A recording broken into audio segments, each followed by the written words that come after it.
पुण्यामध्ये जाऊया। पुण्याच्या स्वारगेट बस स्थानकामध्ये वसंत मोरे ठाकरेंच्या शिवसेनेचे नेते आहेत, ते तोडफोड करतायत। इथं रोज बलात्कार होतात।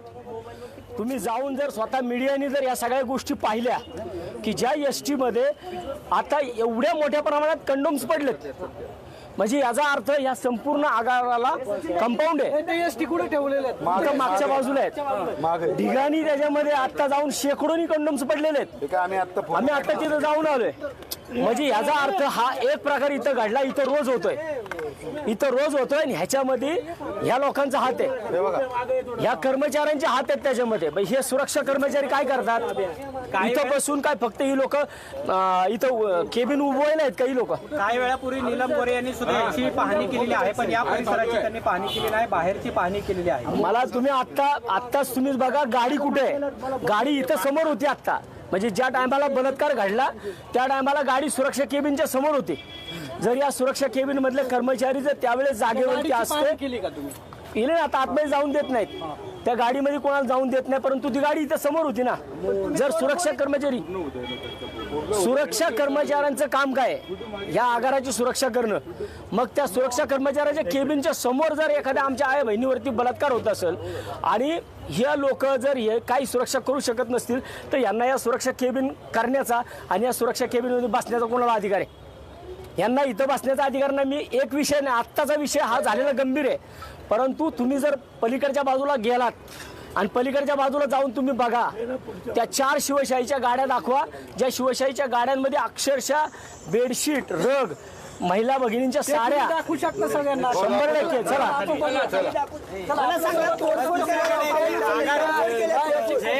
सुरक्षा केबिन तोडले मी आता, कारण आजच्या या सगळ्या विषयामध्ये कारणीभूत कोण असेल तर सुरक्षा कर्मचारी आहेत। कारण सुरक्षा कर्मचाऱ्यांनी आता इथं थांबणं 20 सुरक्षा कर्मचारी त्यांनी सांगितले। मग 20 सुरक्षा कर्मचाऱ्यांच्या मधील जर त्या सुरक्षा कर्मचाऱ्यांच्या केबिनच्या समोर एका भगिनीवरती बलात्कार होत असेल तर या नालायकांना इथं बसायचा अधिकार नाहीये। बरं, काल ही घटना घडलेली आहे, आगार प्रमुखांना आज सकाळपर्यंत ही घटना माहीत नव्हती असं त्यांचं म्हणणं आहे। मी पण ते आता तुमच्या माध्यमातून ऐकलंय, म्हणजे हा प्रत्यक्षात प्रकार इतका संतापजनक आहे, म्हणून म्हणतो कर्मचारी कोणी सहभागी असं वाटतं? 100% सुरक्षा कर्मचारी याच्यामध्ये सहभागी असणार। बस ज्या लावून ठेवलेल्या लॉजिंग केले तिथेच चला, 100% अंतरावर पोलीस स्टेशन आहे, एसीपी ऑफिस आहे। तुम्ही एसटी बघा त्या समोर, तुम्ही त्या सगळ्या एसटी बघा।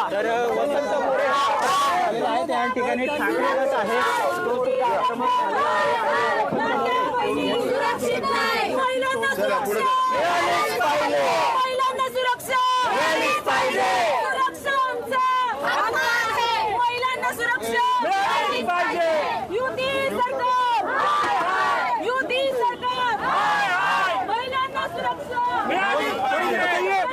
आपने क्यों यहाँ पे जो तोड़ा है, क्या कहना है आपको इस पूरी घटना पे? जो यहाँ पे घटना घड़ी है वो सुरक्षा केबिन के सामने हुई है।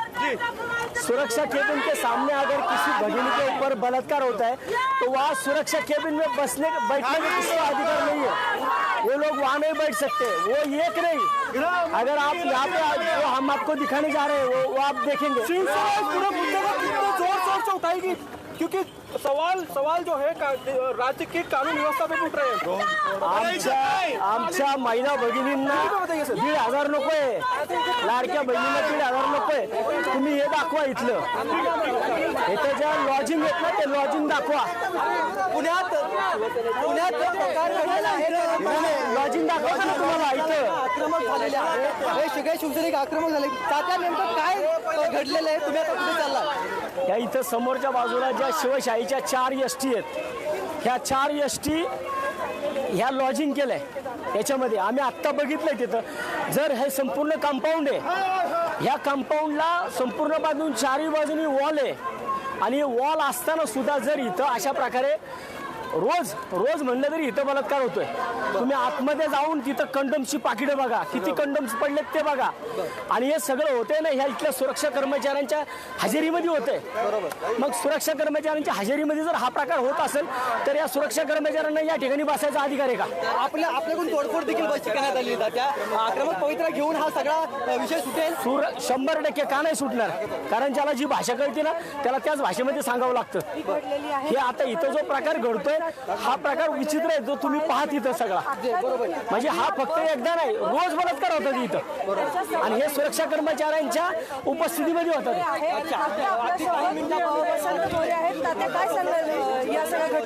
आपण आता पाहिलं की तुम्हाला जे आता इथं या एसटीचं लॉजिंग दाखवतो, या एसटीचं लिटरली लॉजिंग झालंय, आणि त्याच्यामध्ये एवढ्या मोठ्या प्रमाणात कंडोमची पाकिटे पडलेली आहेत. याचा अर्थ हे सगळ्या बाजूनी कंपाऊंड आहे, आणि एवढं सगळं कंपाऊंड असताना सुद्धा इथं जर अशा प्रकारे ही लोक करत असतील तर याचा अर्थ इथले सुरक्षा कर्मचारी या सगळ्या गोष्टी सगळं भेटलेले आहेत, ह्यांचं एकत्र आहे.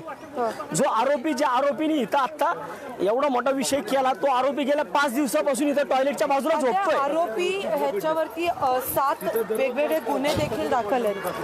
तो इथं झोपतोय रोज, 5 दिवस झाले इथल्या टॉयलेट पाशी झोपतोय. तुम्ही इथं बघा, साडी बघा, इथं साडी, इथं बघा, तिथं बेडशीट आहे. आतमध्ये जाऊन जर तुम्ही बघितलं ना, सगळी कंडोमची पाकिटे पडलेली आहेत ह्या गाडीमध्ये. ही गाडी आता आम्हाला सांगितलं ह्या सगळ्या गाड्यांमध्ये तशा प्रकारचे अवैध प्रकार चालतात.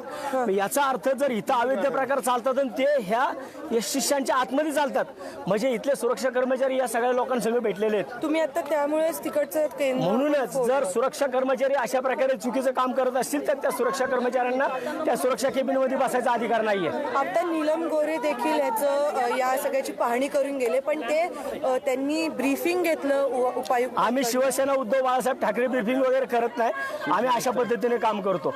सुरक्षा कर्मचारी जर आता याच्यामध्ये जे सुरक्षा कर्मचाऱ्यांवरती आणि आगार प्रमुखावरती कारवाई झाली नाही तर याच्यापेक्षा तीव्र आंदोलन आम्ही अजून करणार. आणि वसंत मोरे प्रचंड आक्रमक झालेले पाहायला मिळतात. स्वारगेट बस डेपोमध्ये असे प्रकार रोज घडतात असा खळबळजनक आरोप वसंत मोरे जे ठाकरेंच्या शिवसेनेचे नेते आहेत, माजी नगरसेवक राहिलेले आहेत ते पुणे महानगरपालिकेमध्ये, त्यांच्याकडून करण्यात आलेला आहे. रोज असे प्रकार स्वारगेट बस डेपोमध्ये घडतात असा खळबळजनक आणि गंभीर असा आरोप वसंत मोरे यांच्याकडून करण्यात आलेला आहे. तर डेपोमध्ये काही बसेस उभ्या आहेत, 4 शिवशाहीच्या बसेस उभ्या आहेत, त्याच्यामध्ये कॉन्डम्सची पाकिटं पडली आहेत, त्यामुळे तिथं रोज असे प्रकार घडतात असा आरोप वसंत मोरे यांच्याकडून करण्यात आलाय. तर त्यांच्याकडून सोबतच ठाकरेंच्या शिवसेनेकडून आता तोडफोड सुद्धा स्वारगेट बस स्थानक परिसरामध्ये करण्यात आलेली आहे. स्वारगेट बस स्थानक परिसरामध्ये असलेले सुरक्षा रक्षकांच्या केबिनची तोडफोड करण्यात आलेली आहे. सुरक्षा रक्षकांच्या केबिन समोर काल रात्री पहाटेच्या सुमारास हा सगळा प्रकार घडला. तर मग सुरक्षा रक्षक करतात काय असा सवाल मोरे विचारतात.